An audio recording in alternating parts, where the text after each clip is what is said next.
ذرا تصور کریں جس برٹش پاسپورٹ کو آپ اپنی سب سے بڑی طاقت سمجھتے ہیں وہی ایک دن آپ کی سب سے بڑی کمزوری بن جائے، ایک ایسا دھچکا کہ آپ کے قدموں تلے سے زمین کھسک جائے، کیونکہ یوکے حکومت نے وہ ہتھوڑا مارا ہے جس کی کسی کو امید نہ تھی۔ 50 سال بعد برٹش شہریت ختم، جی ہاں، ایک 73 سالہ پاکستانی اب نہ ادھر کا رہا نہ ادھر کا۔ لیکن آخر ایسا کیوں ہوا؟ کیا صرف ایک غلطی واقعی کسی شخص سے اس کی برٹش شہریت اور پاسپورٹ چھین سکتا ہے، یا اس کے پیچھے کوئی ایسا قانون، ایسا راز چھپا ہوا ہے جس نے آج بھی ہزاروں لوگوں کو بے خبر رکھا ہے؟ آخر حکومت نے اتنا بڑا اور غیر متوقع قدم کیوں اٹھایا ہے، اور کیا اب اگلی باری کسی اور کی بھی ہو سکتی ہے؟ یہ صرف ایک خبر نہیں ہے، بلکہ ایک ایسا دھچکا ہے جس نے ہزاروں لوگوں کو نہ اپنے مستقبل کے بارے میں سوچنے پر مجبور کر دیا ہے اور لاکھوں لوگوں کو خوف اور صدمے میں ڈال دیا ہے۔ بسم اللہ الرحمن الرحیم۔ سب تعریفیں اللہ تعالیٰ کے لیے ہیں۔ آپ سب خیریت سے ہیں؟ تو جی، برطانوی ہوم آفس نے ایسا چونکا دینے والا فیصلہ سنایا ہے جس سے پورے برطانیہ میں ہلچل مچ چکی ہے۔ یہ شخص برٹش پاکستانی ہے اور اس نے اپنی زندگی کے 50 سال اس ملک کی مٹی میں گزارے۔ ایک دن اچانک اس سے کہہ دیا گیا کہ جی اب آپ اس ملک کے شہری نہیں رہے۔ حیران کن بات یہ ہے کہ ہوم آفس نے پاسپورٹ تو ختم کر دیا، لیکن یہی وہ پوائنٹس ہے جہاں سے نہ کہانی پراسرار بن گئی۔ لوگ پوچھ رہے ہیں کہ آخر ایسی کیا ٹاپ سیکرٹ انفارمیشن تھی جس کی بیس پر نہ ایک 73 سالہ بزرگ سے اس کی پہچان ہی چھین لی گئی۔ دیکھیں، یہ صرف ایک پاسپورٹ کا کاغذ نہیں ہے، یہ اس کی پوری زندگی تھی، اس کی گھر بار، اس کے مستقبل کا سوال تھا۔ اس کے گھر والے پریشان ہیں، وکیل بھی حیران ہے۔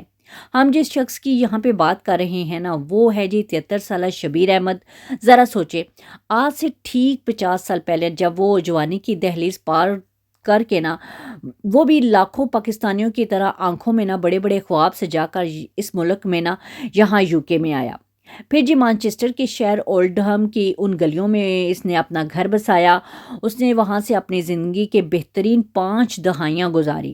یہ وہ وقت تھا جب شبیر احمد نے نہ دن دیکھا نہ رات دیکھی، صرف محنت کی، ڈبل شفٹیں لگائیں، کڑی دھوپ اور سیخ پستہ سردی میں جگراتے کاٹے، صرف اس لیے کہ وہ اپنے خاندان کا مستقبل سنوارنا چاہتا تھا۔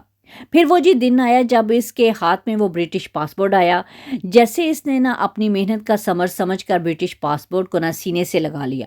اس کے لیے یہ صرف ایک پاسپورٹ نہیں تھا، بلکہ اس بات کی سند تھی کہ اب وہ یہیں کا ہو کے رہ گیا ہے۔